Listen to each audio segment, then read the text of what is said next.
അയ്യാ വണക്കം. മലയാള സിനിമയിലെ സുഡാപ്പികൾക്കും സുഡാപ്പികളെ പിന്താങ്ങുന്ന ചില ആൾക്കാർക്കും ഉണ്ണി മുകുന്ദൻ എന്ന നടനോടുള്ള വ്യക്തിവിരോധവും ഉണ്ണി മുകുന്ദൻ സഞ്ചരിക്കുന്ന പാതയും ഒട്ടും ഇഷ്ടമല്ല എന്ന കാര്യം നമുക്ക് എല്ലാവർക്കും കൃത്യമായി അറിയാവുന്ന സംഭവമാണ്. ഉണ്ണി മുകുന്ദൻ ഏതൊക്കെ സിനിമ എടുത്താലും ആ സിനിമയ്ക്കകത്ത് ഒരു ഹിന്ദു മുസ്ലിം കോൺഫ്ലിക്റ്റ് ഉണ്ട്, അല്ലെങ്കിൽ ഒരു ഹിന്ദു മുസ്ലിം വർഗീയതയുണ്ട് എന്ന് കണ്ടെത്താനാണ് ഇവരുടെ ആദ്യത്തെ ശ്രമം എന്ന് പറയുന്നത്.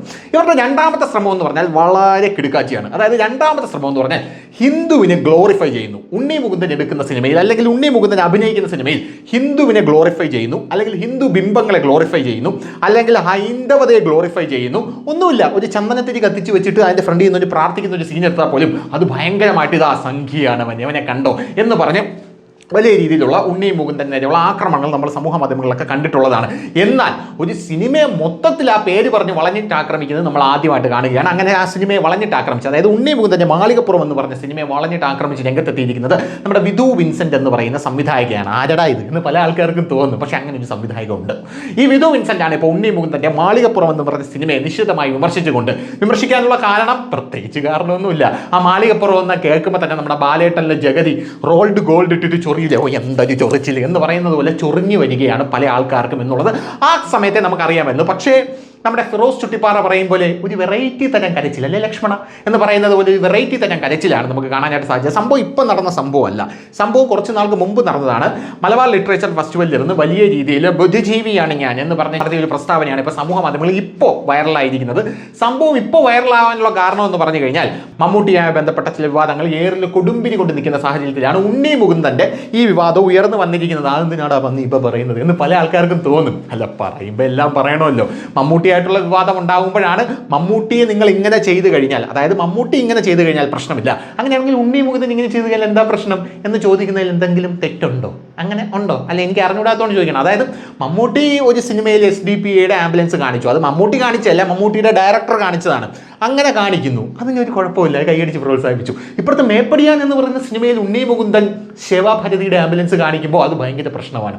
അതെങ്ങനെയാണ് പ്രശ്നമാകുന്നത് എന്നുള്ളതാണ് നമുക്കിവിടെ വലിയ ചോദ്യമായിട്ട് ഉയർന്നു കാണുന്നത്. അപ്പോൾ കാണാം, ഇതല്ല പ്രശ്നം, ഉണ്ണി മുകുന്ദനെ നമുക്ക് പ്രശ്നമാണ്.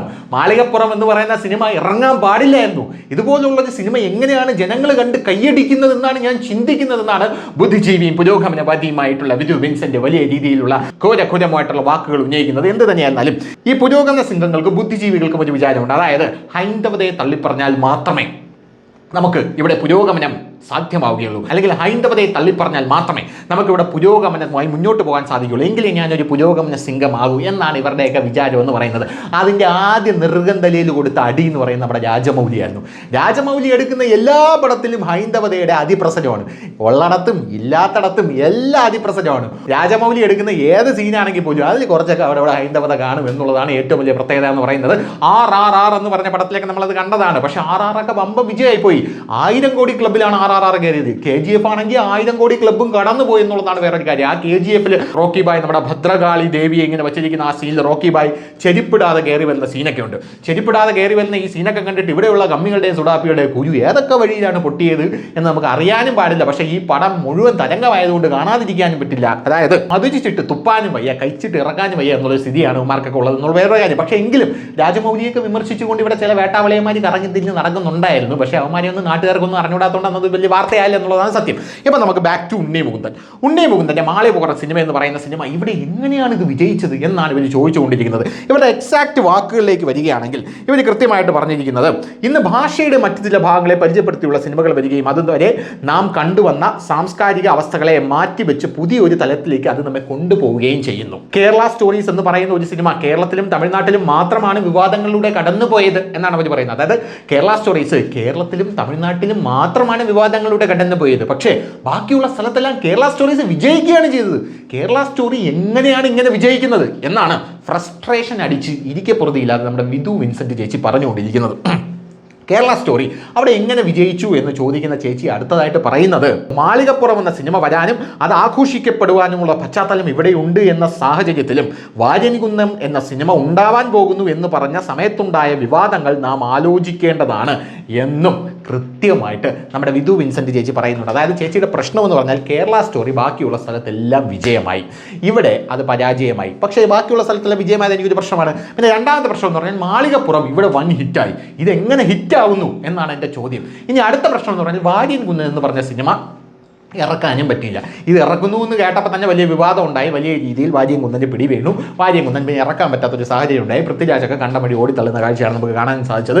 എന്ത് തന്നെയായിരുന്നാലും കേരള സ്റ്റോറി എന്തുകൊണ്ട് ഹിറ്റായി എന്ന് ചോദിക്കുന്നുണ്ട്. അതായത് നിങ്ങൾ ഉപയോഗിക്കുന്ന, അതായത് നിങ്ങളുടെ രാഷ്ട്രീയക്കാർ ഉപയോഗിക്കുന്ന അതേ ടെക്നിക്ക് തന്നെയാണ് അവരവിടെ ഉപയോഗിക്കുന്നത്. നിങ്ങൾ ഉത്തർപ്രദേശിലേക്ക് നോക്കൂ. ഉത്തർപ്രദേശിൽ വലിയ ഭീകരതയാണോ, ഉത്തർപ്രദേശിൽ ജാതീയതയാണോ എന്ന് പറയുന്ന അതേ കാരണം തന്നെയാണ് അവിടെയുള്ള ആൾക്കാർ നേരെ തിരിച്ച് പ്രയോഗിക്കുന്നത്. അതാ കേരളത്തിലേക്ക് നോക്കൂ. കേരളത്തിൽ നടക്കുന്ന കണ്ടില്ലേ? ഇതുപോലെ വിധു വിൻസെന്റ് ചേച്ചി ഇവിടെ ഇരുന്ന് പറയുന്ന ഇതുപോലുള്ള കാര്യങ്ങളൊക്കെ വലിയ രീതിയിൽ ഊതി വീർപ്പിച്ച് അവിടെയുള്ള ഏതെങ്കിലും ഒരു രാഷ്ട്രീയ നേതാവ് കണ്ടോ, അവിടെ ഒരു ഹൈന്ദവ സിനിമ ഇറങ്ങിയപ്പോൾ അത് ഇറങ്ങണ്ടെന്ന് പറഞ്ഞു, ഇവരുടെ പേരാണ് വിധു വിൻസെന്റ് എന്ന് പറഞ്ഞ് അവിടെ പ്രചരിപ്പിക്കും. അപ്പോൾ ഇതിന് വളം ഇട്ട് കൊടുക്കുന്നതൊക്കെ നിങ്ങൾ തന്നെയാണ് അങ്ങോട്ടും ഇങ്ങോട്ടും ഇരുന്ന് വളം ഇട്ട് കൊടുക്കുന്നത്. അപ്പോൾ അങ്ങനെ പ്രചരിപ്പിക്കുകയും ആ സിനിമകൾ വലിയ ഹിറ്റാവുകയും പിന്നെ അവരുടെ, അതായത് സംഘികളുടെ സ്റ്റാർട്ടിംഗ് ടൈമും കമ്മികളുടെ എൻഡിങ് ടൈമുമാണ്. അതായത് കമ്മികൾ കത്തി തീരാറായി, ഇനി അറബിക്കടലിലോട്ട് ഒലിച്ചു പോയാൽ മതി, അതിനാണ് കേരളത്തിലോട്ട് വലിച്ചു കൂട്ടിയിട്ടേക്കുന്നതെന്ന് പല ആൾക്കാരും പറയുന്നത്. അപ്പോൾ അതുകൊണ്ട് നമ്മൾ ആളെണ്ണത്തിൽ കുറവായതുകൊണ്ട് നമുക്കിതൊന്നും പ്രതിരോധിക്കാനുള്ള കഴിവില്ല എന്നുള്ളതാണ് വേറൊരു പ്രധാനപ്പെട്ട കാര്യം എന്ന് പറയുന്നത്. പിന്നെ കേരള സ്റ്റോറി എന്ന് പറയുന്ന സിനിമയെക്കുറിച്ച് പറയുകയാണെങ്കിൽ അത് സംവിധായകൻ്റെ ആവിഷ്കാര സ്വാതന്ത്ര്യമല്ലേ, അത് അങ്ങനെ അങ്ങ് കണ്ടൂടെ എന്ന് മാത്രമേ ചേച്ചിയോട് പറയാനുള്ളൂ. കേരളത്തിൽ നിന്ന് 35,000 പെണ്ണുങ്ങൾ എപ്പോഴാണ് ഐസിസിലോട്ട് പോയത് എന്നുള്ള ചോദ്യത്തിനുള്ള മറുപടിയാണ് ഞാൻ പറഞ്ഞത്. അതായത് അതൊക്കെ ഒരു ആവിഷ്കാര സ്വാതന്ത്ര്യമായിട്ട് കണ്ടാൽ പോരെ, നിങ്ങൾ എല്ലാ പടത്തിനെ കുറിച്ചും പറയുന്ന ഇതല്ലേ. അതായത് 10ാം സിനിമയിൽ ഇത് ദീപിക പദുകോണിനെതിരെ ആക്രമണം നടക്കുന്നു, എന്തുകൊണ്ട് സംഘികൾക്ക് ഇത് ആവിഷ്കാര സ്വാതന്ത്ര്യമായിട്ട് കാണാനായിട്ട് സാധിക്കുന്നില്ല? അതെ, മറ്റേ സിനിമയിൽ ഇത് നടക്കുന്നു, അത് മറിച്ച സിനിമയിൽ ഇത് നടക്കുന്നു, അതൊക്കെ ഒരു കൊച്ചു ആവിഷ്കാര സ്വാതന്ത്ര്യമായിട്ട് കണ്ടാൽ മതി. എന്തായിരുന്നാലും കമൽഹാസന് നേരിട്ട പോലെ വലിയ രീതിയിലുള്ള ആക്രമണം ഒന്നും കേരളത്തിൽ ആർക്കും നേരിടേണ്ടി വന്നിട്ടില്ലല്ലോ. അതായത് കമൽഹാസൻ വിശ്വരൂപം ഫസ്റ്റ് ഇറക്കുമ്പോൾ പൊളിറ്റിക്കൽ ഇസ്ലാം കമൽഹാസനെ വളഞ്ഞു പിടിച്ചാണ് ആക്രമിച്ചത്. എടാ നിന്നെ അള്ളിക്കൊണ്ട് പോകുമെന്നാണ് അന്ന് കമൽഹാസനോട് പറഞ്ഞത്. കമൽഹാസൻ പബ്ലിക്കായിട്ട് വന്നിരുന്ന് കരഞ്ഞു മെഴുകുന്ന പല വീഡിയോകളും സമൂഹ മാധ്യമങ്ങളിലുണ്ട്. ഞാൻ നാട് വിട്ടു പോകും എന്നാണ് കമൽഹാസൻ പറഞ്ഞത്. വീടും വിട്ട് നാടും വിട്ട് ഒരു പടം എടുത്തപ്പോൾ ആ പടം ഇറക്കാനും സമ്മതിക്കുന്നില്ല എന്ന് പറഞ്ഞ് കമൽഹാസൻ വലിയ ബഹളമായിരുന്നു അവിടെ കിടന്നുകൊണ്ട്. അങ്ങനത്തെ ഒരു ഗതിയൊന്നും ഇപ്പോൾ ആർക്കും വന്നിട്ടില്ലല്ലോ. അങ്ങനത്തെ ഗതി വന്നിട്ടുണ്ടെങ്കിൽ അത് TP51 എന്ന് പറഞ്ഞ സിനിമ എടുത്ത കേരളത്തിലെ സംവിധായകനും പിന്നെ ലെഫ്റ്റ് റൈറ്റ് ലെഫ്റ്റ് എന്ന് പറഞ്ഞ സിനിമ എടുത്ത കേരളത്തിലെ സംവിധായകനും ഒക്കെ വരാനുള്ള സാധ്യതയുള്ളൂ. കാരണം കണ്ടോ അല്ല, കായൽ വഴിയാണ് ഇവിടെയുള്ള കമ്മികളവന്മാരെ ഓട്ടിച്ചുകൊണ്ടിരിക്കുന്നത്. പിന്നെ ഈയിടയ്ക്ക് ഒരു സംവിധായകൻ ചാവേർ എന്ന് പറഞ്ഞൊരു പടം എടുത്തല്ലോ, മുടിഞ്ഞ ഡീഗ്രേഡിങ് ആയിരുന്നു. ഇതിനെതിരെ ഒന്നും രംഗത്തെത്തില്ല. എനിക്ക് മാളികപ്പുറം കണ്ടപ്പോൾ എനിക്ക് ഇരിക്കാൻ പറ്റുന്നില്ല, എന്തൊരു ഗ്ലോറിഫിക്കേഷൻ എന്നൊക്കെ പറഞ്ഞ് വലിയ രീതിയിലുള്ള ബഹളമാണ് ഇവിടെയുള്ള ആൾക്കാർ കിടന്ന് വെച്ചുകൊണ്ടിരിക്കുന്നത്. അപ്പോൾ ഇതിലൊന്നും ഒരു കാര്യമില്ല. ഇനി പോകെ ചേച്ചി ഇതിൻ്റെ ഒരു പ്രശ്നമെന്ന് പറഞ്ഞാൽ ഇതിൻ്റെ ഈ ഗ്ലോറിഫിക്കേഷൻ്റെ ഈ സാധനം എന്ന് പറഞ്ഞാൽ കൂടി വരും. കൂടി എന്ന് പറഞ്ഞാൽ ഒരു രക്ഷയില്ലാത്ത രീതിയിൽ കൂടി വരും എന്നുള്ളതാണ്.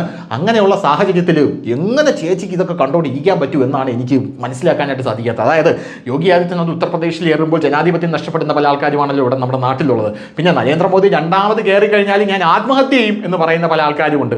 അപ്പോൾ ചേച്ചി ഇതുപോലെ ഒരു സിനിമ ഇറങ്ങുമ്പോൾ ആ സിനിമയെ നോക്കിയിട്ട് ഇത്രയ്ക്ക് അസഹിഷ്ണുതയായി എനിക്ക് ഈ സിനിമ ഇഷ്ടപ്പെട്ടില്ല എന്ന് പറയുന്നതിൽ യാതൊരു വിധ, അതായത് എപ്പോഴും ഞെട്ടാൻ ഞങ്ങൾക്ക് വട്ടൊന്നുമില്ല എന്ന് പറയുന്നത് പോലെയാണ് ചേച്ചിയുടെ ഈ സ്റ്റേറ്റ്മെന്റ് എന്ന് പറയുന്നത്. അപ്പം ശരി, കൂടുതൽ വാർത്തകളും വിശേഷങ്ങളും നിങ്ങളിലേക്ക് എത്താൻ ABC മലയാളം സബ്സ്ക്രൈബ് ചെയ്യുക, ബെൽ ബട്ടണും അമർത്തുക.